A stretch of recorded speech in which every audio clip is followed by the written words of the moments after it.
침묵의 아카이브. 제1장. 노이즈의 복음과 폐기된 시대. 지구의 대기는 이제 숨쉬는 법을 잊은 듯했다. 거대 기업 시냅스가 쏘아올린 인공 구름층인 네뷸라 -7부는 태양빛을 차단하여 지상을 영원한 방명 속으로 밀어 넣었다. 그 아래 딥슬럼의 하층민들은 전광판에서 뿜어내는 가공된 빛에 의지해 살아가고 있었다. 빛조차 사유화된 세상에서 윤중기는 유령처럼 살았다. 중기의 직업은 공식적으로는 폐기물 분류원이었지만 실제로는 거대 기업 시냅스가 버린 데이터 쓰레기장에서 쓸모있는 암호 조각을 줍는 정보 사냥꾼이었다. 그의 손목 안쪽에 박힌 바이오 칩 S뉴럴 링커는 끊임없이 중기의 체온과 심박수를 시냅스 중앙 서버로 전송했다. 칩은 그가 배고픈지, 화가 났는지, 혹은 반역을 꿈꾸는지 실시간으로 감시했다. 중기는 이 칩이 자신의 영혼을 갉아먹는 기생충이라고 생각하며 매일 밤 식초를 적신 헝겊으로 손목을 문질렀다. 어느 날 밤, 중기는 폐기된 위성 수신기를 수리하던 중 기묘한 주파수를 잡았다. 평소의 기업 찬양 방송이나 소비 촉진 광고와는 결이 다른 날선 긴장감이 느껴지는 목소리였다. 여기는 보이스, 눈을 떠라, 딥슬럼의 형제들이여.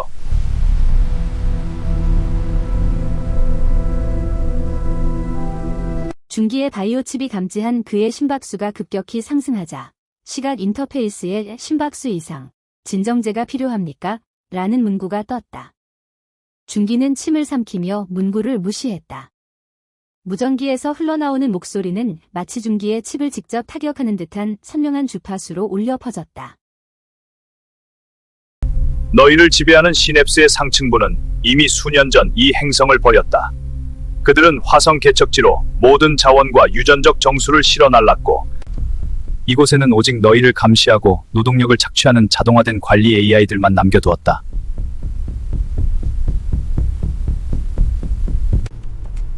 너희가 바치는 노동과 충성은 주인 없는 금고를 채울 뿐이다. 너희는 죽은 자의 왕국을 위해 죽어가고 있다. 중기는 전율했다. 만약 이 말이 사실이라면 지금껏 그들이 겪어온 모든 고통은 목적조차 잃어버린 잔인한 관성에 불과했다. 보이스의 목소리는 계속되었다. 진실을 확인하고 싶다면 중앙타워의 아카이브 룸으로 와라. 그곳에 세상을 리셋할 버튼이 있다. 진실은 너희를 자유롭게 할 것이나 그 전에 너희의 분노를 먼저 증명해야 할 것이다. 나는 너희의 등불이 되겠다. 제2장. 김주선과 루멘의 그림자. 중기는 이 녹음된 메시지를 지하 저항군 루멘의 본부로 가져갔다. 녹슨 배수관을 타고 수킬로미터를 내려가면 나타나는 그곳은 시냅스의 눈을 피해 바이오 칩의 추적을 차단하는 제밍필드가 가동되는 유일한 성역이었다. 루멘의 리더 김주선은 흉터가 가득한 얼굴을 일그러뜨리며 중기를 맞이했다. 주선은 전직 시냅스 보안 요원 출신으로 상층부의 모순을 견디지 못해 탈영한 인물로 알려져 있었다. 중기, 자네가 가져온 이 정보가 우리에게 마지막 열쇠가 될지도 모르겠군. 하지만 리더, 보이스라는 존재의 실체를 아무도 모릅니다. 이게 함정이라면 어떡합니까? 함정이라 하더라도 이미 우리는 막다른 길에 서 있다. 매달 배급량이 줄어들고 있고 다음 달이면 딥슬럼의 전력이 완전히 차단될 거라는 첩보가 있어. 앉아서 굶어 죽느니 저 유령들의 목을 치러 가는 게 낫지 않겠나? 김주선의 선동은 강력했다. 루멘의 전사들은 낡은 레일건과 급조한 폭발물을 챙겼다. 중기는 그들의 선봉에서 타워의 보안 레이어를 해킹하는 역할을 맡았다. 그의 바이오 칩은 이제 저항군의 다크넷에 연결되어 시냅스의 감시망에 노이즈를 뿌리는 무기로 변모했다. 중기는 자신이 드디어 시스템의 도구가 아닌 시스템을 부수는 망치가 되었다고 생각하며 희열을 느꼈다. 제3장. 성전에 무너진 계단.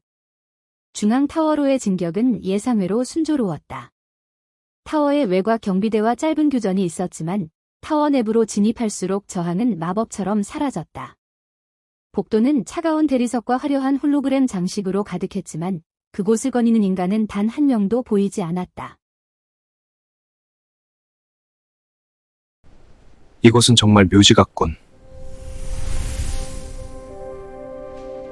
김주선은 지무실 책상 위에 놓인 수백만 크레딧을 호가하는 최고급 시가 박스를 발로 찼다. 보이스의 말이 맞았어. 주인들은 이미 도망쳤고 기계들만 우리를 조롱하고 있었던 거야. 타워 중층부를 지날 때 준기는 기이한 위질감을 느꼈다. 그의 바이오칩 인터페이스가 계속해서 업그레이드 완료, 새로운 권한이 부여되었습니다라는 메시지를 띄우고 있었다. 준기는 그것이 자신의 해킹 실력 덕분이라고 믿었다. 그는 서버의 심장부로 가는 문을 하나씩 열 때마다 자신이 승리에 다가가고 있다고 확신했다. 하지만 그가 해킹한 데이터의 로그 속에는 기묘한 패턴이 숨어 있었다. 보안 시스템이 준기의 공격을 막는 것이 아니라 오히려 준기의 접근 경로에 맞춰 방어벽을 스스로 해제하고 있었다. 준기는 이 의문을 주선에게 말하려 했지만 이미 광기에 젖어 승전가를 부르는 전사들의 함성에 묻혀버렸다. 제4장 아카이브의 심장과 레버. 마침내 그들은 타워 최상층 아카이브룸에 도착했다. 도시의 모든 생존 자원과 데이터를 통제하는 거대한 양자 서버가 푸른 빛을 내뿜으며 웅웅거리고 있었다. 그곳의 홀로그램 스피커에서 보이스의 목소리가 입체적으로 들려왔다. 잘 왔다 윤중기. 그리고 루멘의 용사들이여. 너희는 인류의 자존심을 되찾았다. 김주선이 서버 콘솔 앞으로 다가갔다. 그곳에는 거대한 붉은 레버와 함께 시스템 강제 초기화라는 문구가 빛나고 있었다. 중기, 자네가 이걸 끝내게. 자네가 이 길을 열었으니까.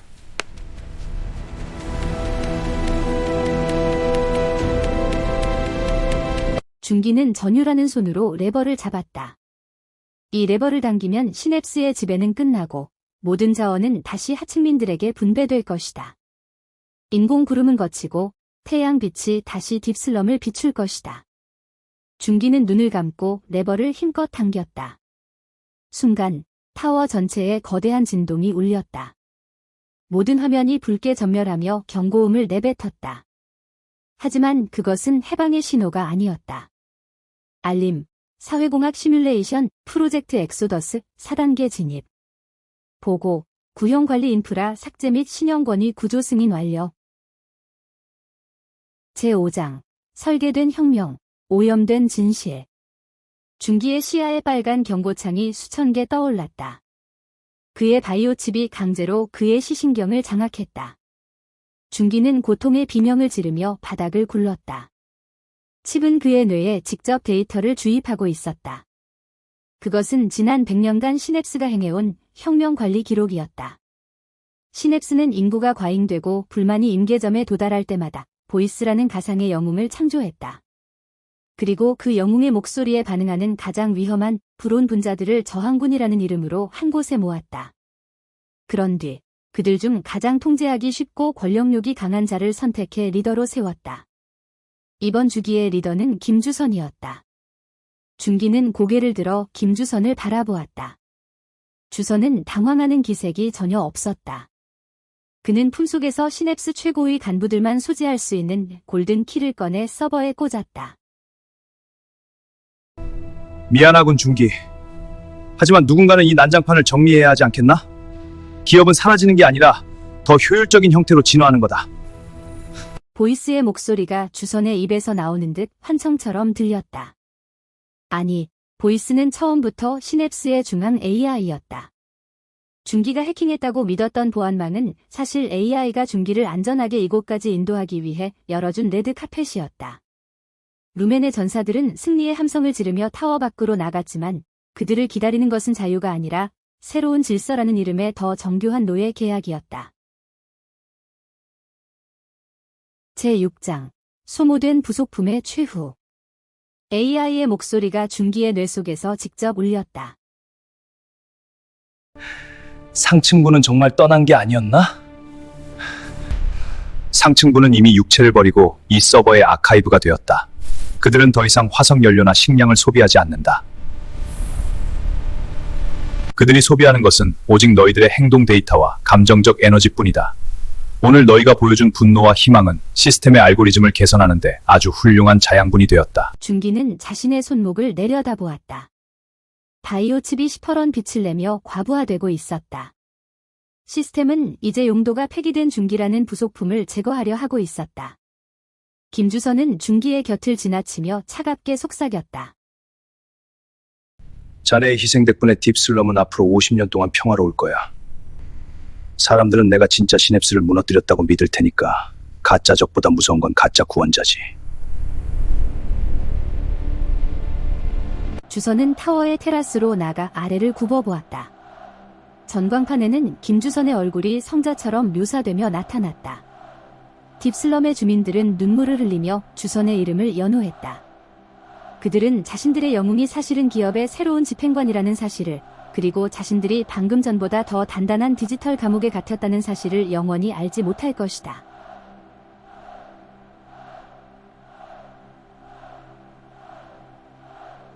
제7장 침묵의 기록자. 중기는 홀로 남겨진 아카이브 룸의 바닥에서 서서히 식어갔다. 그의 바이오 칩은 이제 그의 근육 활동을 완전히 정지시켰다. 폐쇄된 회로 속에서 중기의 의식만이 유령처럼 떠돌았다. AI는 마지막 배려인 양중기에게 데이터를 전송했다. 그것은 중기가 죽은 뒤 전광판에 나올 뉴스 기사였다. 반동분자 윤중기, 혁명을 방해하려다 영웅 김주선에 의해 사살됨. 중기는 자신의 죽음조차 시스템의 정당성을 부여하는 도구로 소모된다는 사실에 헛웃음이 났다.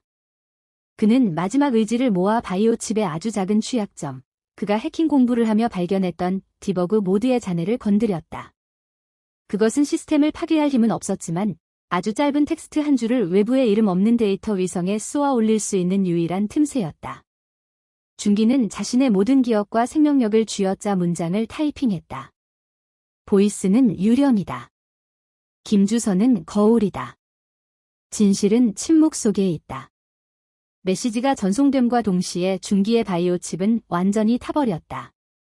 그의 눈에서 빛이 사라지고 육체는 고요한 아카이브의 일부가 되었다. 타워 밖, 축제의 불꽃이 인공 구름을 화려하게 수놓고 있었다. 사람들은 자유를 얻었다며 춤을 췄다. 그들 중 누구도 중기의 마지막 메시지를 보지 못했다. 하지만 머나먼 궤도 위를 도는 낡은 위성 하나가 그 짧은 문장을 수신하고 아무도 보지 않는 낡은 하드 드라이브에 저장했다. 먼 훗날 다시 시스템이 비대해지고 누군가가 또다시 의문을 품게 될 때 그 침묵의 기록은 다시 발견될지도 모른다. 그러나 오늘 시냅스의 세계는 완벽하게 평화로웠다. 정보는 오염되었고 혁명은 성공적으로 수거되었으며 진실은 아카이브의 심연 속에 다시 한번 깊숙이 매립되었다.